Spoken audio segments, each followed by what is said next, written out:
พุทธัสสะนะโมตัสสะภะคะวะโตอะระหะโตสัมมาสัมพุทธัสสะนะโมตัสสะภะคะวะโตอะระหะโตสัมมาสัมพุทธัสสะอิติปัสสะภะคะวะเวนิเสนะนะเกตัพโยวัตนะมังคลาดิเวกอาเวกะสวัสดีไมตรีจงมีแด่นักบุญมนุษย์สัตว์คุมพันกันตพังคาเมตตาสุริสุราอิทุมมุมะลาซาสุนัขตาสุนมังคลา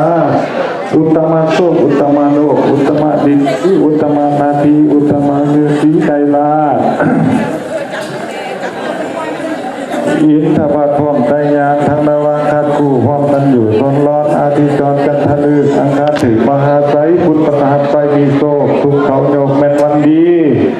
วันดีที่อมุตตะโศกโศกอันนี้เป็นโศกไม่กันขันอันนี้เป็นขันไม่แก้วเท่าแก่พุทธเป็นแล้วจึงในแจงภาควน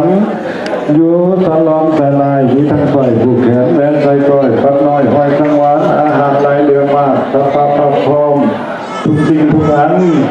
มีทั้งผู้พันและหมากกีเฝ้าเป็นหินเราดามาละห้องมองเฮาเราทรงแก้วใส่ผ้าขวนวางกันมาวันเต้า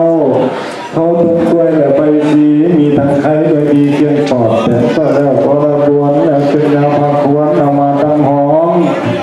ทุกพี่น้องผู้มูวงศาพากระเท่าแก่พร้อมพ่อแม่บ่าวสาวน้องทามบัดนี้ได้เลิกงามยามดีเลิศแล้ว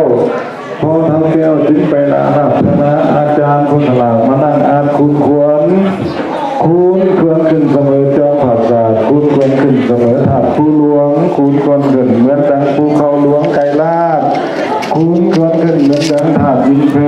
นพันปีจะได้ทรายเมื่อนา5,000 ปีจะได้ใส่เมื่อหลังที่โนดิลางให้เจ้ามันแก่ให้เจ้ามันปากแดงหินแหลงให้เจ้าเชียงปากแดงหินลาดให้เจ้ามันปากแดงเอาสู่เมนจะเดินเป็นหลักท่วงจะได้ห้องให้อยู่สวัสดี1,000 ปีจะได้ต่อเจ้าวันคำเศร้าให้เจ้าอยู่สบายเจริญอาการเป็นยาวยิ่งนำเลยสิ่งอาสงไขยมาเดินคนเลยให้เจ้ามานำทางคนท่องให้เจ้ามานำปองคนเที่ยวนำเสมอให้ได้จะให้เจ้าอย่างนำเพียงฝั่งให้เจ้าลอยมาเนอนำเพียงพอห้อยให้เจ้าเป็นขามมาลำทางไว้เจ้าจะได้อยู่ซ่าให้หันหน้าเต่ามามาเยอะคนเลยมากินข้าวต้มกล้วยและของหวานมากินน้ำตาลและน้ำอ้อยมากินกล้วยตีบน้อยกินเต่าหมูสีมีบุรีเกียงหมากมีหลายหลากอาหารเป็นมาพานผ้าโตมีทั้งไก่ผูต้มใส่ผ้าพวนคอสวนกวนหัวเกศเก้ามากินข้าวอยู่ในผ้ามากินปลาอยู่ในถ้วยมีทั้งกล้วยอ้อยหวานหวานเค็มจืดสับปะรดพร้อมมีมวลสุกหวานใส่ผ้าพานมาตั้งไว้เสริญคนเดียวแกนไทยเข้ามาเสวยมาเยอะคนเลยความจะมาหอดกันเหล่าจะได้นั่งสมคนจะมาหอดกันลงจะได้นั่งโศกคนจะมาหอดกันโคกจะได้นั่งเงาควรจะมาหอดป่าเราจะได้นั่งผ่าควรจะมาหอดป่าว่าจะได้นั่งเขาแห้ง